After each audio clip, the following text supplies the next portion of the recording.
Aujourd'hui, nous allons aborder le deuxième chapitre de ma thèse,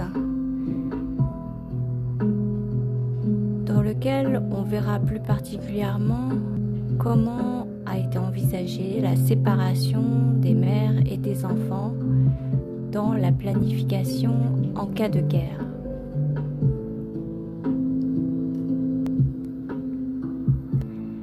Avec l'appui de la Croix-Rouge internationale et de la Société des Nations, l'Union internationale du secours aux enfants développera dès les années 30 une imposante administration lui permettant de prendre des décisions à l'échelle globale et de les faire appliquer par les gouvernements sur leur propre territoire.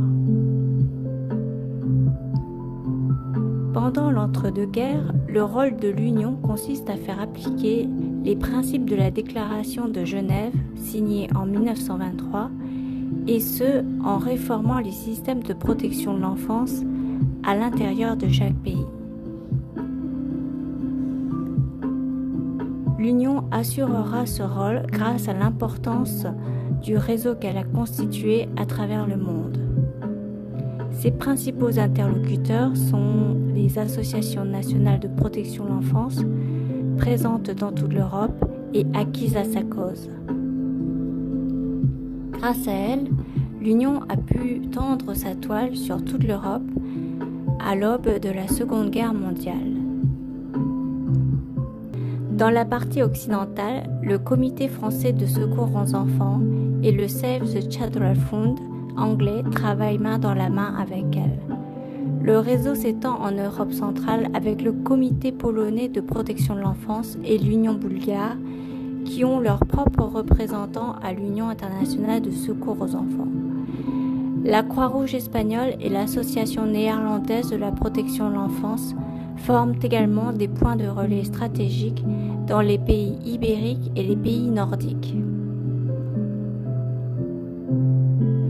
Grâce à ce réseau européen, le comité de l'Union pourra transmettre en flux continu toutes ces informations aux instances qui lui sont rattachées, et ce, grâce à une revue appelée Bulletin de l'Union internationale de secours aux enfants, dans lequel les pistes de réflexion et les nouvelles données scientifiques sont constamment actualisées. Dès les années 1930, les associations se voient confier la mission difficile de réformer intégralement le système de la protection de l'enfance des pays où elles siègent. Il est alors question de pousser les États à envisager comment protéger les enfants d'une guerre totale. Je cite: « Dans la mesure où les organisations membres de l'Union sont des organes centraux représentatifs de la protection de l'enfance, elles sont moralement et matériellement qualifiées pour s'occuper de cette question en liaison avec les autorités. » Ainsi, par exemple, il s'agira de préparer aussi bien l'éloignement à la campagne des enfants des grandes agglomérations que la sauvegarde de ceux qui ne pourront pas être évacués. Fin de citation. Ces réformes se substituent à la fois au plan de protection civile en cas de guerre et aussi au programme d'assistance publique prévu en temps de paix. Ce que l'Union appelle la planification en cas de guerre est en quelque sorte une fusion des deux programmes. Dès lors, les missions de toutes les associations de protection de l'enfance se concentrent essentiellement sur le regroupement et l'évacuation des enfants. Il est à noter ici que tout semble reposer sur les associations locales qui, servant de courroie de transmission à l'Union, portent aux oreilles des ministères un discours qui se veut volontairement alarmiste. C'est à se demander si les instances internationales pacifistes savaient déjà à cette époque que la guerre était inévitable. Je me pose encore la question aujourd'hui. La planification dite en cas de guerre de l'Union cherchait-elle vraiment à protéger les enfants en temps de guerre ? Ou bien était-ce un moyen de pression afin de dissuader les États d'entrer en guerre ? Quelle que soit la réponse, les faits sont bien là. Une nouvelle convention voit le jour à la fin des années 30, renforçant le partenariat entre le comité de la Croix-Rouge internationale et l'Union internationale de secours aux enfants. Lors de la 16e conférence internationale de la Croix-Rouge, qui se tiendra à Londres du 20 au 24 juin 1939 et où assisteront des délégués de 39 gouvernements et 54 représentants des sociétés nationales de la Croix-Rouge, l'Union présentera ouvertement son projet de planification dite en cas de guerre. Cette conférence est l'aboutissement de l'alliance de la Croix-Rouge internationale et de l'Union internationale de secours aux enfants après 20 ans de coopération tacite de 1919 à 1939. Les deux organismes fusionnent leurs forces dans un projet commun, la création d'une convention qui spécialise la protection civile en temps de guerre aux seules populations d'enfants. À ce stade, l'Union s'était déjà dotée d'une trésorerie en plus du soutien de l'Office belge. La création de cette convention spéciale repose surtout d'un arsenal juridique qui faisait encore défaut jusqu'alors. La Croix-Rouge internationale arme l'Union d'un puissant outil de réforme lui permettant d'accéder directement aux affaires intérieures des États.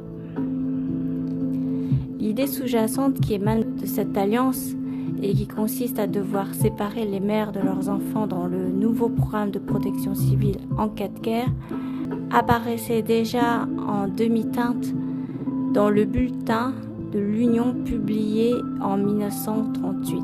Je cite : « Seuls les enfants entrent actuellement dans la catégorie appelée autrefois population civile et qu'il serait plus exact d'appeler aujourd'hui non combattante. Ce qui importe, c'est de constater que ceux-ci forment une catégorie distincte et bien définie dont le caractère non combattant n'est pas discuté et pour laquelle des mesures spéciales peuvent être prises. » Fin de citation.